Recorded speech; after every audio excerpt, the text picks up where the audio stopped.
karate coach. And he told me an interesting story. We were talking about how one can become a great champion. And he told me, let me tell you a story. Now, there was a great swimming champion. And there was a small boy around him.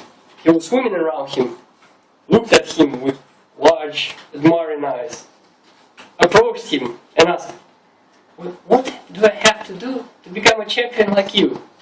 The champion smiled, put his palm on the top of his head, and pushed him underwater. Naturally, the boy started panicking, beating his hands on the water. After a while, the champion pulled him out and said, when you want to become a champion, just as you wanted to breathe some air just now, you will become a good champion. The story illustrates the importance of strong desire for you to achieve anything great. Another popular word for strong desire is passion.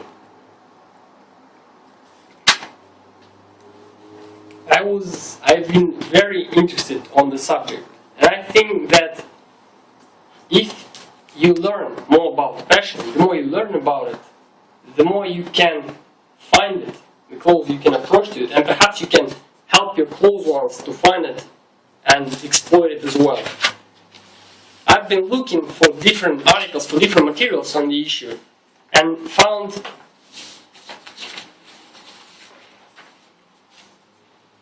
a series of solid research articles by Robert Vallerand, Canadian scientist, psychologist, PhD, and prominent Canadian professor of social psychology. When he described his so-called dual model of passion and benefits, how you can develop a passion, and benefits of one of the kind of passion, I will tell you about in detail a little later. Today I want to tell you about this model. I want to tell you about the conditions which have to be around for passion to develop.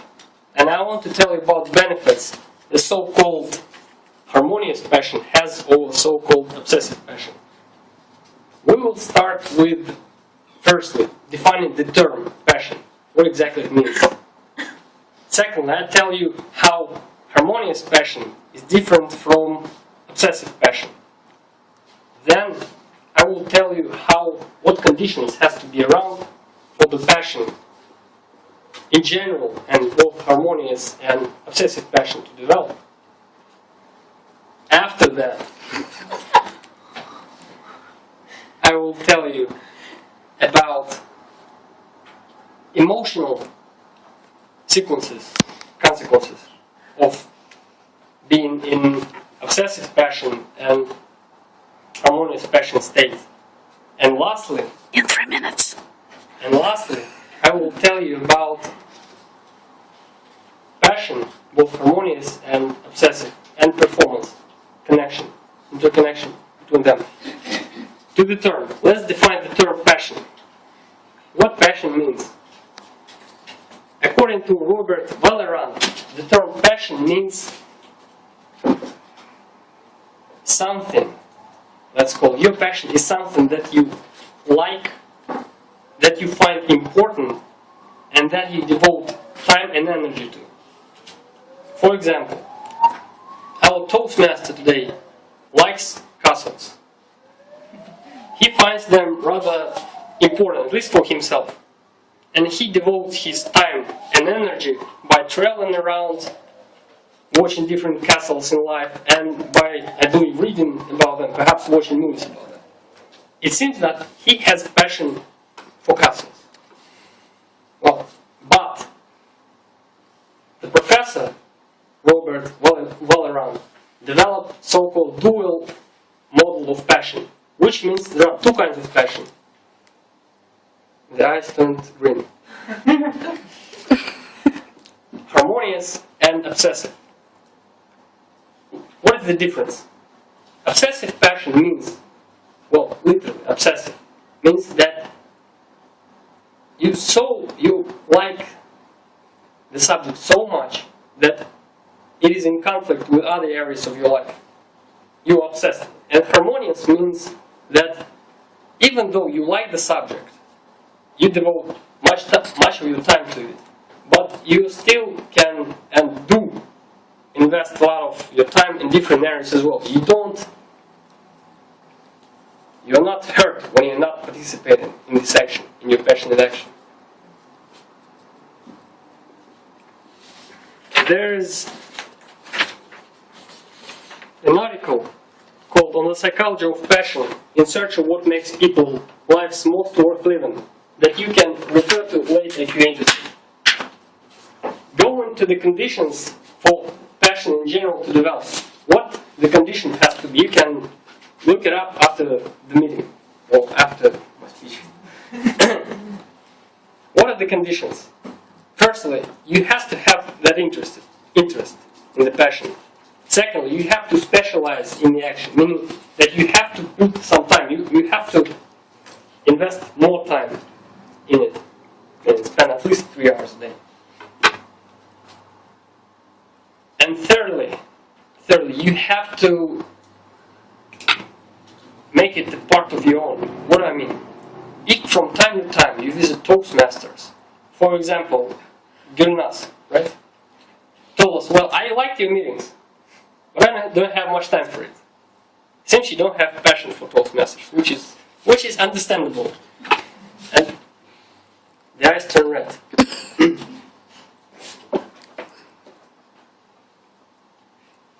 But there is one condition which defines whether you develop obsessive passion, not very good, or harmonious passion. And the condition is the level, the degree of your autonomy.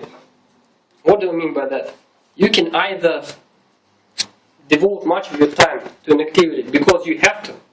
Say, your parents make it. You like it, but nevertheless, your parents apply some additional pressure. Or you can have some associations with the activity, meaning, if I don't do some sports boxing, I'm not man enough. If I don't cook and I don't love cooking, I'm not woman enough. Things like that. You have either external or internal pressure. And if you have that, you develop obsessive passion. I think there are two examples of prominent people, Michael Jackson and Bill Gates. What kind of passion do you think Michael Jackson would develop? Harmonious. Harmonious?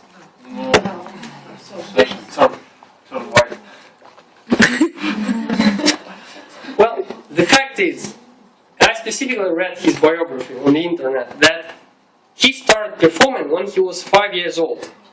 And his father made sure he performed much. He scared Michael.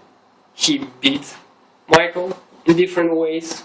Michael was very intimidated by his father. Well, he was successful, but he didn't seem to be very happy.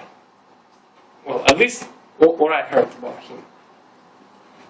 Bill Gates, on the other hand, didn't have his parents pushing on him to study computers and to organize his company.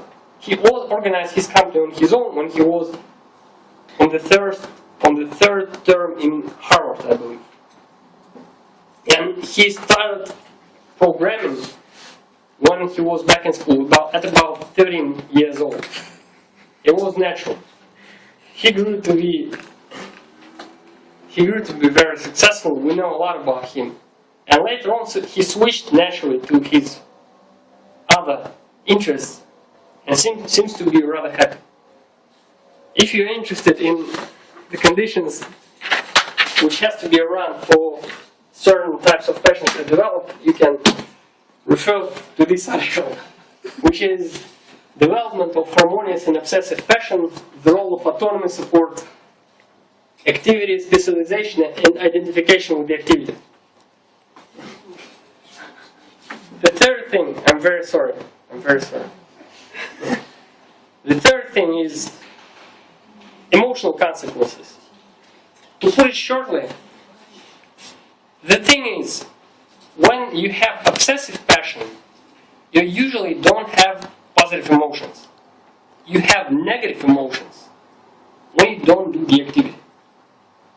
But when you do the activity, you don't have positive emotions, according to the research, which I will refer to later. And when you have harmonious passion, you do have positive emotions when you do the activity. And you do have positive emotions after you stop doing the activity. Which means that, and according to the research I will be referring to later, the feeling can last until, at the very least, until the end of the day you participate in the activity. The research was conducted and described in the article by a professor called Passion and Gambling, investigating the divergent, effective and cognitive consequences of gambling. And the last portion is how do different passions help you perform? The answer is they both work rather well. Because even if you have not very good obsessive passion, you're still very interested in the subject and you devote much of your quality time to it. But if with a harmonious passion you're only interested in mastering the skill, when you have obsessive passion, at the same time you have fear of failure. And this fear of failure is in conflict with your desire to master the skill. For details, you can read the article, and the articles are easily found on the internet. Passion and performance attainment in sport.